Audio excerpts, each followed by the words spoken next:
heard about this thing called emotional intelligence. You know you're supposed to be an emotionally intelligent leader and you want to learn how, but you don't know where to start. I get it. I was there too. I'm going to tell you what emotional intelligence is, what you need to be emotionally intelligent, and a quick tool that's going to help you get there. One of the skills that you've probably heard about as a leader is that you need to be an emotionally intelligent leader. And what does that actually mean? And how do you become that? And how does it show up in your work? Emotional intelligence is the ability to both recognize and manage your emotions. Most of us know the basic emotions: happy, sad, mad, glad. And in the nonprofit world, we know frustrated, overwhelmed, overloaded, and burned out. But that's about it. And so when we're in the middle of things and we have a different emotion or a rainbow of emotions, we need to be able to identify what that is and then manage it. Let me give you an example. Have you ever felt a sense of despair? Now, before you answer that, let me give you a little bit of insight into what despair is. Despair is the feeling that tomorrow will be just like today.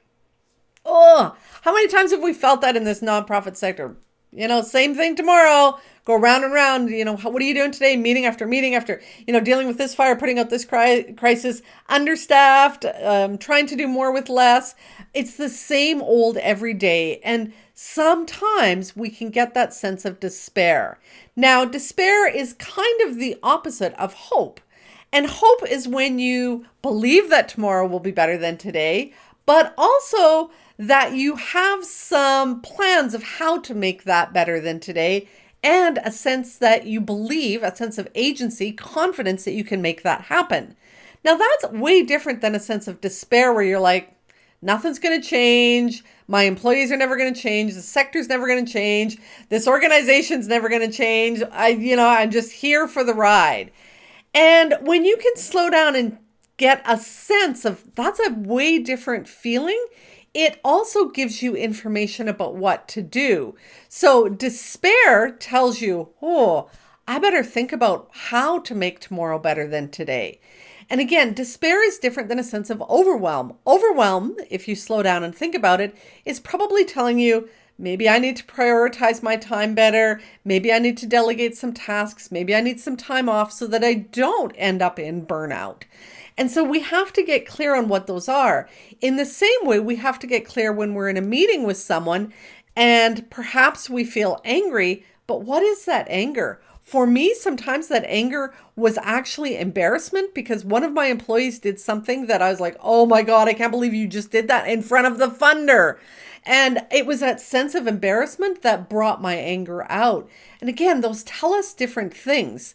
And so emotional intelligence is being able to recognize with specificity. And here's what we want to learn to do is understand each of those emotions. And this is called emotional literacy. So it's understanding that it's not just dark and light crayons. It's a red crayon and a blue crayon and a pink crayon and an orange crayon. And when we can understand that a dark emotion is different, a dark red emotion is different than a dark black emotion, and a bright orange emotion might be different than a bright yellow or a bright green emotion. And when we can recognize all of those different ones and what they mean, what they're telling us, and how we feel it in our body, that's emotional literacy. So in order to be an emotionally intelligent leader, you need to gain, grow, develop the emotional literacy, understand the language of emotions. And how do you do that? You do it by starting to just pick them apart one by one. So the process I want to teach you how to do this is what I teach in my book, Mastering Confidence. And so it's the inner guidance cycle, which gives us access to this inner wisdom that we have. So the first step is to pause. You need to step back when you're, going through that crazy feeling. Maybe it's journaling at the end of the day. Maybe it's going for a walk. Maybe it's just when you're on the drive home or transitioning from the home office to the home world. To pause and step back and say, what's going on? And this is the second step, which is pondering. So we need to pause, take a step back, tune in, and ponder about thoughts, feelings, body sensations, what's happening, what's going on in my head, what's been going on around me. Do I feel the tightness in my belly? Do I feel the tension in my head? Am I, thinking that person's driving me crazy? Am I thinking I'll never get through this? Am I thinking tomorrow will be better than today or tomorrow won't be better than today. So that's that ponder piece. Pause, ponder, then we have to pivot. We have to go, is this the feeling that I want? Is this the feeling that I want to express?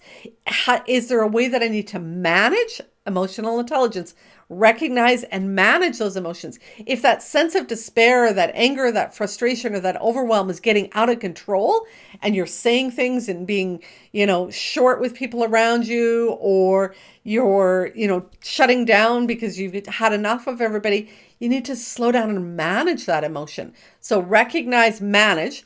We're going to pause, take some time to tune in. We're going to ponder, and then we're going to pivot and go, okay, I don't like this, or this isn't helping me, or it's okay, but I need to only express it in a smaller amount than full scale blown out. That's when we pivot and do that. And then we proceed back into action. And that's where we get to be composed. Emotional intelligence gives us the ability to manage our emotions, which is a sense of composure. So when you develop the emotional literacy, understanding what those emotions mean, getting a sense of the difference, the nuances between despair, sadness, burnout, frustration, anger, overwhelm, annoyance, irritation. When you start to understand those, you're better able to understand what each of those emotions mean, because emotions are telling us something. They're information, and we need to tune into that information. Then we can learn to manage those. But the key, of course, is developing that sense of emotional literacy, getting a sense of what do each of these emotions mean and how do they show up and what are they telling me. So one of the things you might be saying, well, is there a dictionary to tell me where all these emotions are?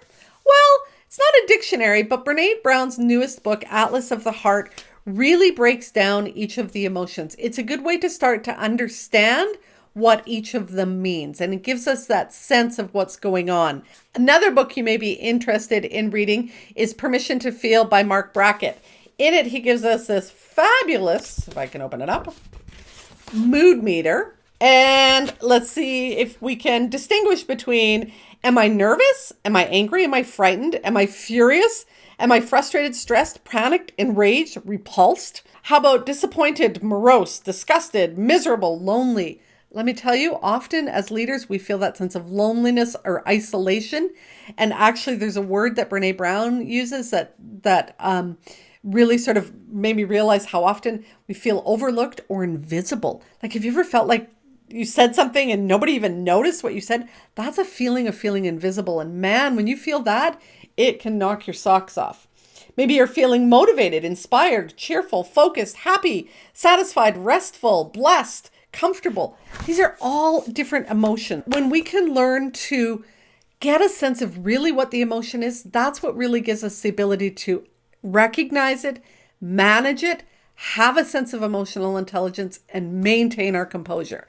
In my book, Mastering Confidence, I teach you how to access that inner guidance system using those 4 steps: pause, ponder, pivot, proceed. And I teach you what each of them are in more detail, how to use them, so that you can access that inner wisdom, increase your emotional literacy, become more fluent in the different emotions, so that you can both recognize and manage your emotions, which will give you that composure you're looking for and make you feel way more confident as a leader. If this has been helpful, give me a thumbs up, subscribe to my channel, share it with any other leaders you think need to hear this message, and then take some time to do the inner work.